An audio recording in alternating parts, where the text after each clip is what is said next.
بسم اللہ الرحمن الرحیم۔ آپ صلی اللہ علیہ وسلم کا وعظ۔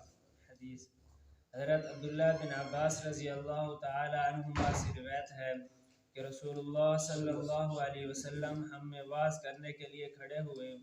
آپ صلی اللہ علیہ وسلم نے فرمایا، اے لوگوں، تم سب اللہ پاک کی طرف ننگے پاؤں، ننگے بدن اور بے ختنہ اٹھائے جاؤ گے، جیسا کہ ہم نے پہلی بار پیدا کیا تھا، اور اس طرح ہم دوبارہ لوٹائیں گے۔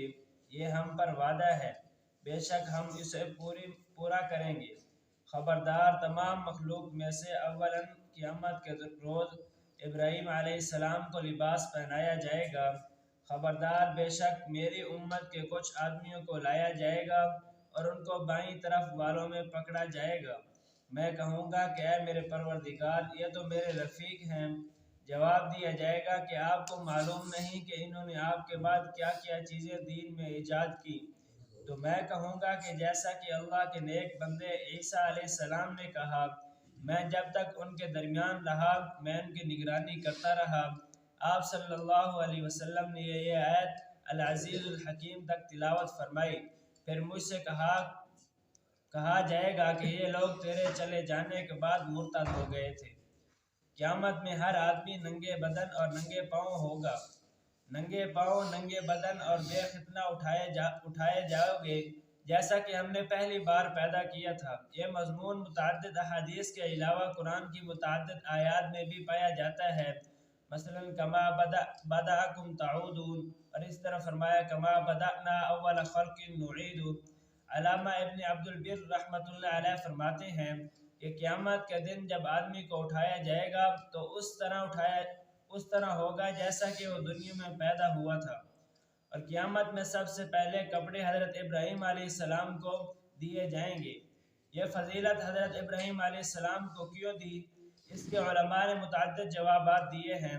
نمبر 1، دنیا میں وہ فقراء و مساکین کو بہت زیادہ کپڑا پہناتے تھے۔ نمبر 2، جب نمرود نے آگ میں ڈالنے کا ارادہ کیا تو ان کے کپڑے اتارے گئے۔ یہ سب سے پہلے شخص ہیں کہ جن کے اللہ کے راستے میں کپڑے اتارے گئے۔ اور نمبر 3، دنیا میں بھی ستر چھپانے کا بہت خیال رکھتے تھے۔ اسی وجہ سے لوگ کہتے ہیں کہ سب سے پہلے شلوار کا استعمال حضرت ابراہیم علیہ السلام نے کیا۔ حضرت ابراہیم علیہ السلام کو کپڑا پہنایا جائے گا، اس کا یہ مطلب نہیں کہ حضرت ابراہیم علیہ السلام کو آپ صلی اللہ علیہ وسلم سے بھی پہلے کپڑا دیا جائے گا۔ آپ صلی اللہ علیہ وسلم کے بارے میں ایک روایت میں آتا ہے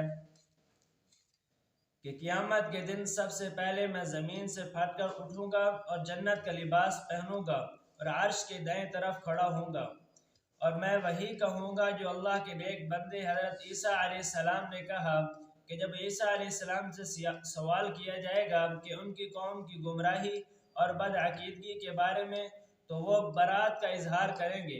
اس طرح آپ صلی اللہ علیہ وسلم سے سوال ہوگا تو آپ صلی اللہ علیہ وسلم بھی برات کا اظہار فرمائیں گے۔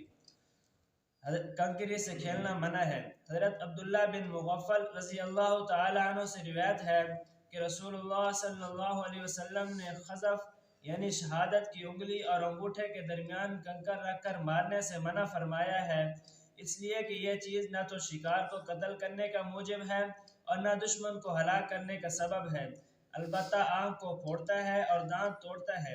اور ایک روایت میں ہے کہ ابن مغفل رضی اللہ تعالی عنہ کی ایک قریبی رشتہ داری نے کسی کو پتھر مارا، انہوں نے اس کو روکا اور کہا کہ رسول اللہ صلی اللہ علیہ وسلم اس طرح پتھر مارنے سے منع فرمایا ہے، اور فرمایا کہ یہ شکار کو مار نہیں سکتا، اور اس نے دوبارہ یہی کام کیا۔ ابن مغفل رضی اللہ تعالی عنہ نے کہا کہ میں تجھے بتا رہا ہوں کہ رسول اللہ صلی اللہ علیہ وسلم نے اس سے روکا ہے، لیکن تو اس کام کرنے سے رکتا نہیں ہے، پس میں تجھ سے کلام نہیں کروں گا۔ 3 دن سے زیادہ قطع تعلق جائز نہیں۔ میں تم سے کبھی بات نہیں کروں گا۔ علامہ نووی رحمۃ اللہ علیہ فرماتے ہیں کہ اس سے معلوم ہوتا ہے کہ اہل بدعت، فاسق و فاجر اور سنت کی مخالفت کرنے والے سے قطع تعلقی کر لینا جائز ہے۔ سوال یہ ہوتا ہے کہ حدیث میں آتا ہے کہ لا یحل لمسلم ان یحجر اخاہ فوق 3، کہ کسی آدمی کے لیے حلال نہیں کہ 3 دن سے زیادہ اپنے بھائی سے قطع تعلقی رکھے۔ تو اس کا جواب دیا کہ اگر قطع تعلقی کسی دنیوی غرض کے لیے ہو تو تب تو 3 دن سے زائد قطع تعلقی رکھنا جائز نہیں دینوی، اور حدیث میں معلوم ہوا کہ اگر یہ قطع تعلقی کسی دینی مصلحت کی خاطر ہو اور اس میں دنوں کی کوئی قید نہیں، جیسا کہ غزوہ تبوک میں شرکت نہ کرنے والے 3 صحابہ سے 50 دن تک قطع تعلقی کیا گیا، اور اس طرح حضرت عائشہ صدیقہ رضی اللہ تعالی عنہ نے اپنے بھانجے حضرت عبداللہ بن زبیر رضی اللہ تعالی عنہ سے ایک عرصہ تک بات چیت نہیں کی۔